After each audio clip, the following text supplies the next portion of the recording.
प्रधानमंत्री माननीय नरेंद्र मोदी जी की आमद को लेकर निश्चित तौर पर जम्मू कश्मीर और ख़ास तौर से जम्मू के लोगों को बहुत सारी अपेक्षाएं थी, बड़ी उम्मीदें थी।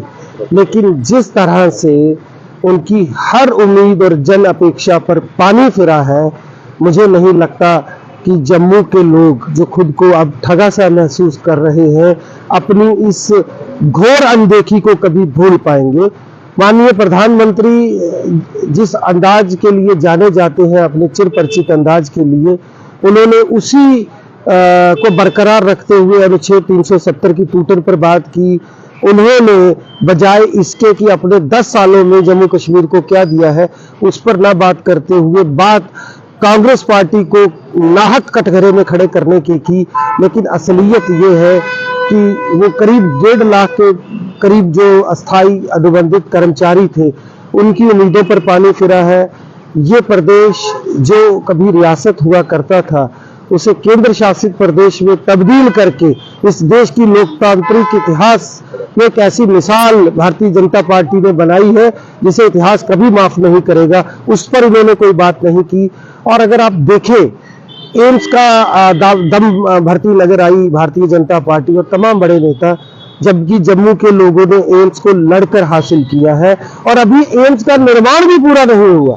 अफसोस इस बात का है, जिस एम्स को अपनी बड़ी उपलब्धियों में भारतीय जनता पार्टी या माननीय प्रधानमंत्री जी गिनवाते हैं, मैं पूछना चाहता हूं कितने स्थानीय लोगों को वहां रोजगार मिला है? सिवाय दरवाजे ठेलने के आपको वहां सिक्योरिटी की यूनिफॉर्म पहने अपना यहाँ जम्मू कश्मीर का शायद ही कोई व्यक्ति मिले। जितने ठेकेदार हैं सब बाहर के हैं। फिर चाहे खनन माफिया की आप बात कीजिए, जितना ठेका मिला है सब बाहर के लोगों को मिला है। जितने शराब माफिया यहाँ पर लीकर शॉप्स खोलकर बैठे हैं, सब बाहर के हैं। तो जिस 370 की टूटन का ये दम भरते हैं, मुझे बड़े अफसोस के साथ कहना पड़ता है, एक ऐसा अनुच्छेद जिसका पहला खंड, जिसकी पहली क्लास जो है वो जम्मू कश्मीर को भारत का अभिन्न अंग बताती है, और जिस क्लास की वजह से कभी शेख अब्दुल्ला को जेल भेजा गया, जिस क्लास की वजह से सदर रियासत, वजीर आजम जैसे शब्दों को यहाँ समाप्त किया गया, जिस क्लास की वजह से जम्मू कश्मीर में चुनाव आयोग को और देश के सर्वोच्च न्यायालय को यहाँ पर वो ताकत हासिल हुई जो शेष भारत में थी, जिस क्लास को आधार बनाकर इस पहले से लगभग समाप्त हो चुके अनुच्छेद को तोड़कर सियासी फायदा उठाने की कोशिश की गई, उस क्लास पर बात करते हुए जैसे माननीय प्रधानमंत्री नरेंद्र मोदी जी ने ये दावा किया कि पहले विकास नहीं हुआ, आतंकवाद पर नकेल कसी गई, जबकि सच्चाई ये है कि लक्षित हत्याओं में कोई कमी नहीं आई। वो पीर पंजाल घाटी जो आतंकवाद से मुक्त हो चुकी थी, वहां पर आप देखिए हमारे जवानों पर सटील की गोलियां जो है वो बरसाई गई। 24 महीने में 27 से ज्यादा हमारे जवान शहीद हो गए, और बावजूद उसके ये कहना कि आतंकवाद पर नकेल कसी गई है, एक तरह से जनता को दिग्भ्रमित करने जैसा है। और मुझे बड़े अफसोस के साथ कहना पड़ रहा है कि पीएचई, पीडीडी, एसआरटीसी, होमगार्ड और इनके अलावा और तमाम महकमों के लोग जो अस्थायी कर्मचारी थे, जिन्होंने अपने हकों की लड़ाई दशकों लड़ी, जो दशकों तंबू लगाकर हर तीज त्योहार के दिन भी विरोध करते नजर आए, उनको बड़ी उम्मीदें थी प्रधानमंत्री जी की आमद पर, उन सब पर पानी फिरा है। ये प्रदेश, यहाँ के लोग खुद को ठगा सा महसूस कर रहे हैं। और मैं एक बात बड़ी स्पष्ट कर दूं कि आने वाले वक्त में हमारा ये अवाम निश्चित तौर पर भारतीय जनता पार्टी जो जम्मू कश्मीर को एक प्रयोगशाला से ज्यादा कुछ नहीं समझती, बड़ा सुनिश्चित और बड़ा माकूल जवाब देगा। ये भारतीय जनता पार्टी का अब एक चिरपरिचित अंदाज बन चुका है। इससे पहले कि हम आर्टिकल 370 पर आने वाली फिल्म की बात करें, मैं जरा कश्मीर फाइल्स पे बात करना चाहता हूँ। उसमें एक डायलॉग है, बड़ा खूबसूरत डायलॉग है कि झूठी खबर से को दिखाने से बड़ा पाप सच्ची खबर को छिपाना होता है। यद्यपि सच्चाई ये है कि कश्मीरी पंडितों के साथ तो घोर अन्याय हुआ, लेकिन इस आतंकवाद के जो हमने करीब करीब 3 दशकों के स्याह और सुर्ख दौर को देखा है, उसमें सबका लहू बहा है। इस प्रदेश के अंदर अगर हिंदुओं को मौत के घाट उतारा है आतंकियों ने, तो बड़े सारे मुस्लिम जान से गए हैं।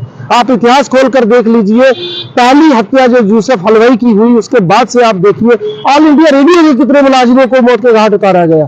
तो कहने का तात्पर्य ये है, और तो और भारतीय जनता पार्टी के नेताओं को आतंकियों ने निशाना बनाया और आतंकियों ने हर उस व्यक्ति विशेष को निशाना बनाया जो लोकतंत्र के साथ खड़ा था। तो सिर्फ एक पक्ष दिखाकर लोगों को दिग्भ्रमित करने का ये अंदाज है भारतीय जनता पार्टी का, वो लोग समझ चुके हैं। आर्टिकल 370 पर भी आप देखिएगा, सिवाय झूठ के और कुछ नहीं परोसा जाएगा। आपकी जानकारी के लिए बता दूं, जब आर्टिकल 370 का गठन, जो असल में 306A थी, जब उसका गठन हो रहा था तो देश की सदन के अंदर श्यामा प्रसाद मुखर्जी भी थे, जिन्होंने एक शब्द नहीं बोला इस आर्टिकल के खिलाफ।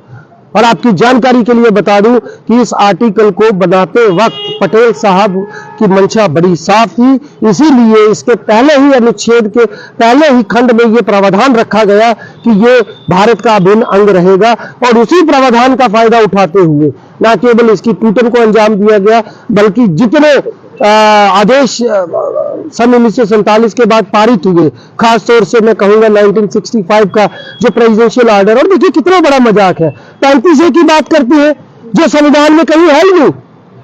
इससे बड़ी बात क्या होगी, माफ कीजिएगा, जिस 35A की दुहाई भारतीय जनता पार्टी के लोग देते हैं वो संविधान में कहीं थी नहीं। हमें खुशी है वाल्मीकि समाज को, पाकिस्तानी जो पाक ऑक्युपाइड कश्मीर के विस्थापित थे, या फिर यहाँ पर जो गोरखा समाज था, उनको यहाँ पर स्थायी नागरिकता का अधिकार मिला, हम उसकी प्रशंसा करते हैं। लेकिन क्या यह संभव नहीं था कि इस आर्टिकल के केवल उन्हीं हिस्सों को छेड़ा जाता जिनसे इन लोगों को इंसाफ मिलता? लेकिन आज स्थिति क्या है, आज बाहर से लोग जो है प्रवासी भारतीय यहाँ की नौकरियों पर आकर अपनी दावेदारी जता रहे हैं।